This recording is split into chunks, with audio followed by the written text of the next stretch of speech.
Hi, xin chào các bạn, thật là vui khi được gặp lại các bạn trên kênh Culinary Frank. Ngày hôm nay mình với Jenny đang chuẩn bị cho một chuyến đi chơi đầu năm của tụi mình. Thì hôm nay tụi mình sẽ đi đến một cái thành phố gọi là Castlemaine, nằm cũng không quá xa Melbourne, tầm 1 tiếng rưỡi chạy xe. Thì tụi mình sẽ đi cắm trại, thì các bạn đi cùng với tụi mình ha. Thì đây là cái thùng đồ mà mình chuẩn bị để mang theo, bởi vì mình sẽ nấu ăn ở trong chỗ đó cắm trại luôn. Để mà có một cái video nấu ăn giữa rừng khá là thú vị, mình nghĩ sẽ là khá là thú vị. Thì đây là những cái nguyên liệu mà mình chuẩn bị trước để mà nấu ăn. Đây thì theo đây là một số thứ mình chuẩn bị. Muỗng để ăn, cái này là để chà nồi, để lót nồi, dao để mà mình cắt cái gì đó mình cần, tương, dầu, cái này là can bình xịt dầu á, cũng khá là tiện. Rồi ở đây có hai cái khăn để mình cầm vô chảo, tại mình mang cái chảo gang, với lại một cái khăn để mà mình lau chùi sau khi mà mình nấu nướng xong. Thì bên cạnh là ba lô đồ nghề của mình thôi. Nó có máy hình, những cái thứ cần thiết của mình trong đây, với lại cái tripod để mà mình gắn lên trên máy mình quay, gắn máy lên để mình quay. Ok.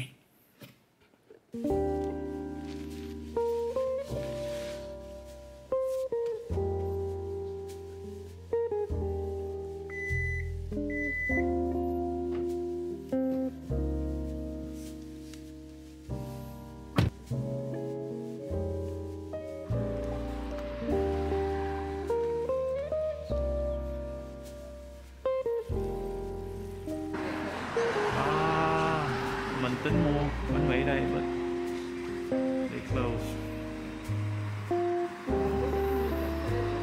Cho em thêm 2 ổ không. 2 ổ bánh mì không nữa ha. Dạ. Ok. Bánh tiêu. Đó, em thích mua đi.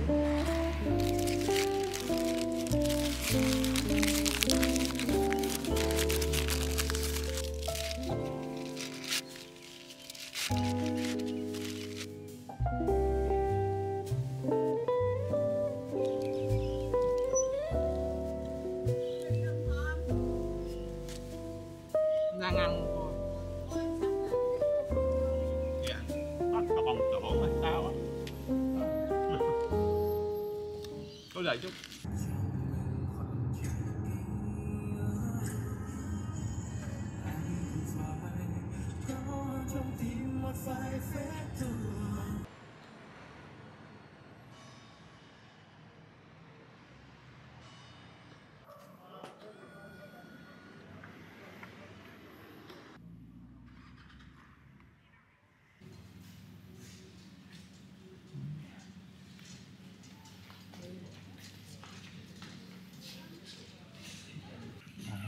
Đảo vậy.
Có một điều mình luôn thích ở những chuyến đi xa, rằng những kế hoạch bạn đề ra không phải lúc nào cũng thực hiện được. Mình đã tính ngồi ngay trước lều và dùng bếp ga để nấu thì cảnh quay chắc chắn sẽ rất là đẹp. Tuy nhiên vì trời quá nóng và khô nên việc sử dụng lửa bị nghiêm cấm do nguy cơ cháy rừng.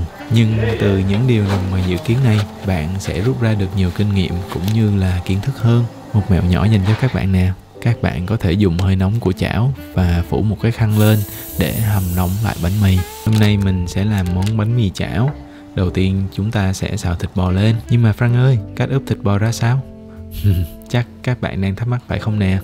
Cái đây là cách mình ướp thịt bò. Ở đây mình có 400g thịt bò và ở dưới là nửa củ hành tây. Thịt bò thì mình ướp với lại nước tương, dầu hào, một chút dầu mè, đường, tiêu, với lại cái màu trắng trắng mà các bạn thấy là Kevil mayonnaise. Đó. Giờ mình ướp rồi mình sẽ trộn nó lên để trong cái hộp này và ngày mai sẽ đem đi cắm trại. Điều nằm ngoài dự kiến số 2 của ngày hôm nay. Mình đã nghĩ rằng cái bếp sẽ đủ nhiệt để làm nóng chảo, nhưng thực sự nó rất là yếu, nên các bạn đã không nghe tiếng xì xèo khi thịt chạm vào chảo phải không nè? Không xì xèo có nghĩa là không có màu, mà không có màu là không có hương vị. Nên mình phải dời vào trong và sử dụng bếp điện của khu cắm trại.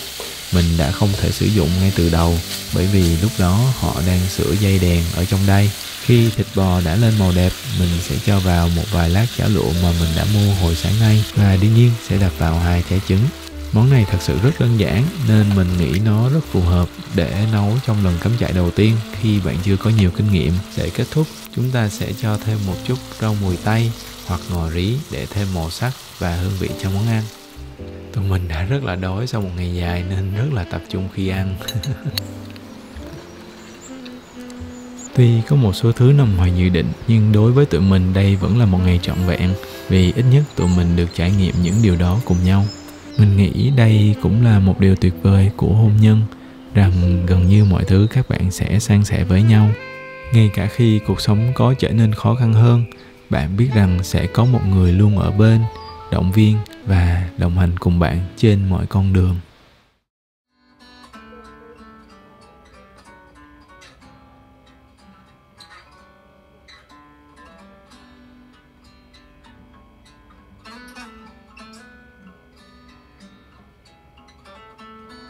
Anh ơi, Đây đây đây đây.